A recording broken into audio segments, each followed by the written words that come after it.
Good morning student, मैं पंकज कुमार करम विद्या मंदिर शिक्षण संस्थान की ओर से ऑनलाइन क्लास में फिर से आपका स्वागत करता हूं। आज हम अपनी इस वीडियो में कक्षा 8 विषय विज्ञान चैप्टर नंबर 1 फसल उत्पादन व प्रबंध के बारे में अध्ययन करेंगे। आज का जो टॉपिक होगा वो होगा फसल कटाई, जो कि फसल पद्धति का छठा चरण होता है। फसलों की कटाई क्या होती है, चलो हम जानने का प्रयास करते हैं। बच्चों, आपने किसानों को जब फसल पूर्ण रूप से परिपक्व हो जाती है तो उसे काटता हुआ देखा होगा। किसान दरांती या विभिन्न आधुनिक मशीनों की सहायता से फसलों को काटता हुआ नजर आता है। क्या फसलों को काटना ही फसल कटाई कहलाता है? चलो इसे हम जानते हैं। तो आप भी जल्दी से फसल कटाई की परिभाषा को नोट कर लेना। फसलों के पक जाने पर किसानों द्वारा उन्हें काटना ही फसल कटाई कहलाता है। जी बिल्कुल, जब फसल पूर्ण रूप से परिपक्व हो जाती है तब किसान उन्हें काटता हुआ नजर आता है तो वो ही क्रिया फसल कटाई कहलाती है। इसमें याद रखने वाली बात है कि फसल जब पूर्ण रूप से परिपक्व हो जाती है तभी फसलों को काटा जाता है। फसलों को काटने के पश्चात फसलों को कुछ दिनों तक खेतों में ही रखा जाता है, जिससे फसल आसानी से सूख जाती है। सूखने से फ़ायदा क्या होता है? सूखने से यह फ़ायदा होता है कि जब फसलों से दानों को अलग किया जाएगा तो उस समय दाने आसानी से प्राप्त हो जाएंगे। तो फिर क्या करते हैं हम फसल कटाई के पश्चात? फसलों को कटाई के पश्चात कुछ दिनों तक खेतों में सुखाया जाता है, जिससे आगे भी लिखते हैं सुखाया जाता है। मैं आगे यहाँ लिख देता हूँ, जिससे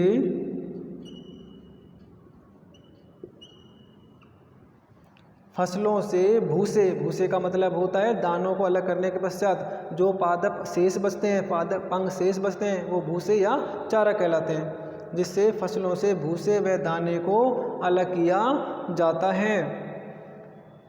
अब भूसे से दानों को अलग करने के लिए कौन कौन सी क्रियाएं अपनाते हैं, चलो हम नोट करते हैं। आप इसे जल्दी से नोट कर लीजिए, इसका स्क्रीनशॉट भी ले लीजिए। हाँ, तो चलो अब हम बात करते हैं कि फसलों से दानों को अलग करने के लिए कौन कौन से तरीके या उपायों को अपनाया जाता है। आप देखते हैं कि फसलों के भूसों से दानों को अलग करने के लिए हम दो तरीके अपना सकते हैं। कौन कौन से अपना सकते हैं? नंबर 1 थ्रेसिंग क्रिया और नंबर 2 विनोइंग क्रिया। विनोइंग का दूसरा नाम लें तो फसलों को फटकना।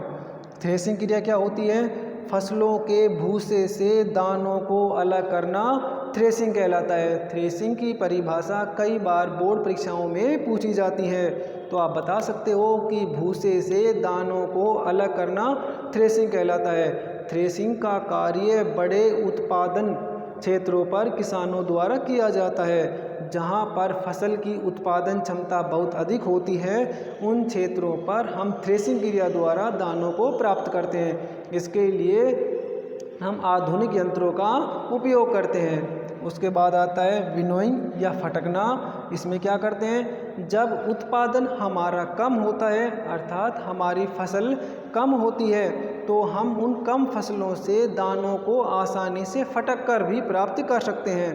तो कह सकते हैं छोटे स्तर पर फसलों के भूसे को फटक कर दानों को प्राप्त करना विनोइंग या फटकना कहलाता है।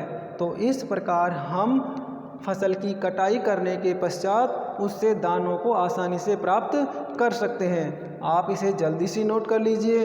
इसके बाद हम पढ़ेंगे फसलों के दानों का भंडारण, जो अपना अगला टॉपिक होगा।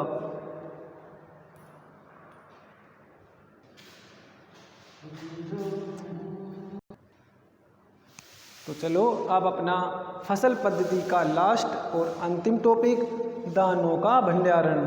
हमने इससे पहले टॉपिक में फसलों की कटाई करने के पश्चात दानों को तो प्राप्त कर लिया था, अब उसका भंडारण कैसे करेंगे, तो चलो इसके बारे में भी हम जानकारी प्राप्त करते हैं। अगर हमारे पास छोटे स्तर पर फसल उत्पादन होता है तो उनसे दानों की संख्या भी कम प्राप्त होती है। उन दानों का भंडारण हम अपने घर या किसी सुरक्षित स्थान पर बड़ी बड़ी लोहे की टंकियों में आसानी से कर सकते हैं। टंकियों में अनाजों के दानों को हम डाल देते हैं और चारों तरफ से उस टंकी को वायु रोधी बना देते हैं, जिससे कि उसमें कोई कीट या अन्य प्रकार के रोग न लग सकें। तो जब फसलों का उत्पादन छोटे स्तर पर होता है तो दानों का भंडारण हम छोटे स्तर पर कर लेते हैं। दानों को अनाजों की टंकियों में भरकर सुरक्षित स्थान पर रख देते हैं। ये तो हो गया हमारे छोटे स्थानों पर अनाजों का भंडारण। अब हमारे पास फसल उत्पादन तो बहुत अधिक हो गया, दानों की संख्या तो बहुत अधिक हो गया, अब उसका भंडारण कैसे करें? उसके भंडारण करने के लिए लोहे के बड़े बड़े टैंक होते हैं, जिनको हम साइलो बोलते हैं। उन साइलों में अनाजों को रखा जाता है। उसी प्रकार जिस प्रकार से छोटे स्तर पर उन टंकियों को हम बंद कर देते हैं, वायु रोधी बना देते हैं, उसी प्रकार साइलों को भी हम वायु रोधी बना देते हैं।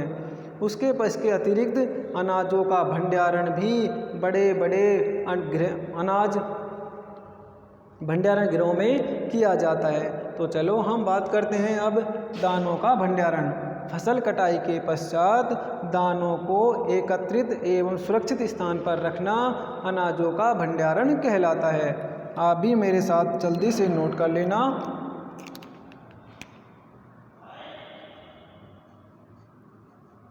फसल कटाई के पश्चात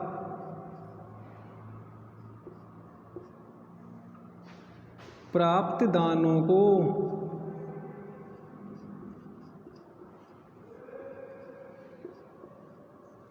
सुरक्षित स्थानों पर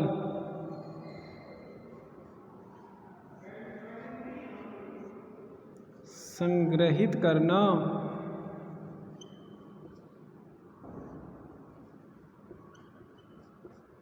ही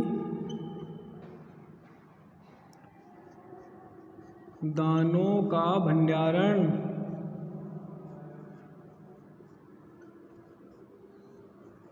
कहलाता है।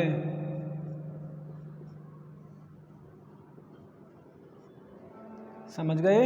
हमने फसल कटाई के पश्चात दानों को प्राप्त किया, उन दानों को सुरक्षित स्थानों पर संग्रहित कर दिया। संग्रहित करने की क्रिया ही क्या कहलाती है? दानों का भंडारण कहलाती है। दानों का भंडारण छोटे स्तरों, जब हमारे पास दानों या बीजों की संख्या कम होती है तो उन्हें दानों का भंडारण छोटे स्तरों पर लोहे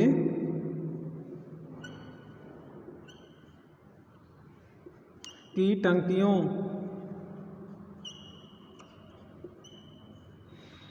में कर लिया जाता है।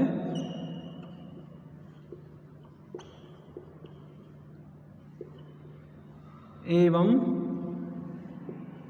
बड़े स्तरों, जब हमारे पास बीजों की संख्या अधिक होती है, एवं बड़े स्तरों पर अनाजों या दानों का भंडारण साइलो, जैसे कि हमने बताया, लोहे की बड़ी बड़ी टंकियों युक्त क्षेत्र या लोहे की बड़ी बड़ी टंकियाँ जिनमें अनाजों को रखा जाएगा वो साइलो कहलाएंगी। बड़े स्तरों पर अनाजों का भंडारण साइलो या भंडारण गृहों में, भंडारण गृहों ऐसे लिख लेते हैं अपन, में किया जाता है। अब इन दोनों संग्रहित स्थानों को हम सुरक्षित किस प्रकार से रखते हैं? दोनों स्थानों को सुरक्षित रखने के लिए हम उन्हें वायु रोधी बना देते हैं। उनमें विभिन्न प्रकार के कीटनाशी छोटे रसायनों का हम प्रयोग में लेते हैं जिससे हमारी फसल खराब ना हो। तो आज हमने इस अपनी वीडियो में चैप्टर नंबर 1 को कंप्लीट किया, जिसमें हमने 2 चरणों फसल की कटाई व दानों का भंडारण दोनों को अच्छे से समझा, अच्छे से उसके नोट्स बनाए। आपको बच्चों वीडियो अच्छी लगी होगी, आप इन वीडियो को लगातार देखते रहें, चैनल को लाइक करें, सब्सक्राइब करें और कमेंट भी करें। जल्दी से आप इन्हें नोट कर लीजिए। अगली वीडियो में हम नए चैप्टर को लेके आएंगे, इसके साथ हम हमारे साथ लगातार बने रहें। धन्यवाद।